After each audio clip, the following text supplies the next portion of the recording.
നമ്മളുടെ ബിസിനസ്സിൽ കിട്ടുന്ന ആ പൈസ, ബിസിനസ്സിൽ നമ്മളൊരു പൈസ മാറ്റി വെക്കുന്നില്ലേ, പ്രോഫിറ്റിൻ്റെ ഒരു ഭാഗം ബിസിനസ്സിന് വേണ്ടി മാറ്റി വെക്കും, അതിൻ്റെ പേരാണ് റീറ്റെയിൻഡ് ഏണിങ്സ്. റീറ്റെയിൻഡ് ഏണിങ്സ് എന്താ അതിൻ്റെ പേര്? റീറ്റെയിൻഡ്, ബാക്കി വെക്കുന്ന വരുമാനം, ബിസിനസ്സിന് വേണ്ടി, ബിസിനസ്സിൻ്റെ അകത്തിടുന്ന പൈസ. ഇത് 3 കാര്യങ്ങൾക്ക് വേണ്ടിയിട്ടാണ് ഉപയോഗിക്കേണ്ടത്. ഒന്ന്, എമർജൻസി സിറ്റുവേഷന് വേണ്ടി, എമർജൻസി സിറ്റുവേഷൻ. 2, ബിസിനസ്സിലേക്കുള്ള റീഇൻവെസ്റ്റ്മെൻറ്റ്.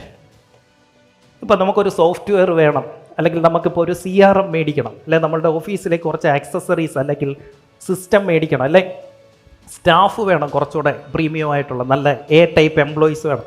അവരിൽ റീഇൻവെസ്റ്റ് ചെയ്യാനാണ് ഈ റീറ്റെയിൻഡ് ഏണിങ്സ്. ഒന്ന്, എമർജൻസി സിറ്റുവേഷന് വേണ്ടി. 3, ക്യാപിറ്റലൈസിങ് ഓൺ ഫ്യൂച്ചർ ഓപ്പർച്യൂണിറ്റീസ്. ചിലപ്പോൾ നമ്മൾ പോലും അറിയാതെ പെട്ടെന്ന് നമുക്കൊരു അവസരം കിട്ടും. ആ സമയത്ത് അത് ഉപയോഗിക്കണമെങ്കിൽ നമ്മുടെ കയ്യിൽ കുറച്ച് കാശ് വേണം. അപ്പോൾ ബിസിനസ്സിലെ പൈസ 3 തിരിക്കേണ്ടത്. 1, എമർജൻസി സിറ്റുവേഷന് വേണ്ടി. 2, റീഇൻവെസ്റ്റ് ചെയ്യാൻ വേണ്ടി. 3, ഫ്യൂച്ചർ ഓപ്പർച്യൂണിറ്റി വരുന്ന സമയത്ത് അത് ക്യാപിറ്റലൈസ് ചെയ്യാൻ വേണ്ടി. അപ്പോൾ എത്ര നാളത്തെ പൈസ നമ്മൾ നമ്മുടെ ബിസിനസ്സിൽ വെച്ചേക്കണം? പറഞ്ഞല്ലോ, 6 മന്ത്സിലേക്കുള്ള ഓപ്പറേഷണൽ ക്യാഷ് നമ്മളുടെ അക്കൗണ്ടിൽ എപ്പോഴും വേണം. ഇത് നമുക്ക് തരുന്ന എന്താണെന്നറിയോ? Peace of mind. സ്വസ്ഥമായിട്ട് ഉറങ്ങാമെന്നേ.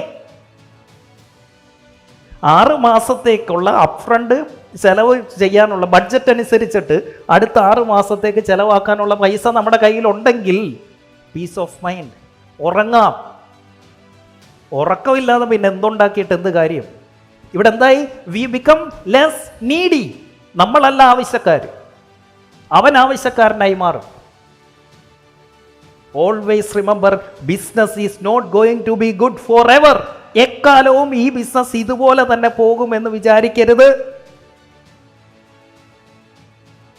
ഉറപ്പായിട്ടും പ്രതിസന്ധികൾ ഉണ്ടാവും. ഉറപ്പ് ആണോ? വീഴും, വീണിരിക്കും. അതിനെന്ത് ചെയ്യണം? ബിസിനസ്സിലെ കണക്കറിയണം. അതിന് sit with your accountant every month, then every week. എൻ്റെ ഓഫീസ് തുടങ്ങുമ്പോൾ രാവിലത്തെ ആദ്യത്തെ മെസ്സേജ് എനിക്ക് വരുന്നത് എൻ്റെ അക്കൗണ്ട് സ്റ്റേറ്റ്മെൻറ്റാണ്. ഓഫീസ് അടയ്ക്കുമ്പോൾ അവസാനമായി അന്നത്തെ ദിവസം എനിക്ക് വരുന്നതും അക്കൗണ്ട് സ്റ്റേറ്റ്മെൻറ്റാണ്. രാവിലെ വരുന്നത് ഏതൊക്കെ അക്കൗണ്ടിൽ എത്ര രൂപയുണ്ട് എന്നാണ്. വൈകിട്ട് വരുന്നത് ഇന്ന് എത്ര രൂപ വന്നു, എത്ര രൂപ ചിലവായി, ഇന്നത്തെ ദിവസം പ്രോഫിറ്റ് ആണോ ലോസ് ആണോ, ഇന്നത്തെ ദിവസം. ഇത് മന്തിലല്ല അറിയേണ്ടത് ഈ മാസം ലോസിലായിരുന്നെന്ന്. എവരി ഡേ അറിയണം.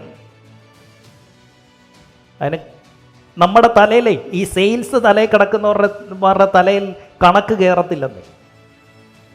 കണക്കിഷ്ടമല്ലെങ്കിൽ, അക്കൗണ്ട്സ് ഇഷ്ടമല്ലെങ്കിൽ നിങ്ങളുടെ ബിസിനസ് നിങ്ങൾക്ക് ഇഷ്ടമല്ല എന്നർത്ഥം. ആ കണക്ക്, സ്വന്തം ബിസിനസ്സിലെ കണക്ക് മനസ്സിലാവുന്നില്ലെങ്കിൽ പിന്നെ എന്താ ചെയ്യുന്നേ?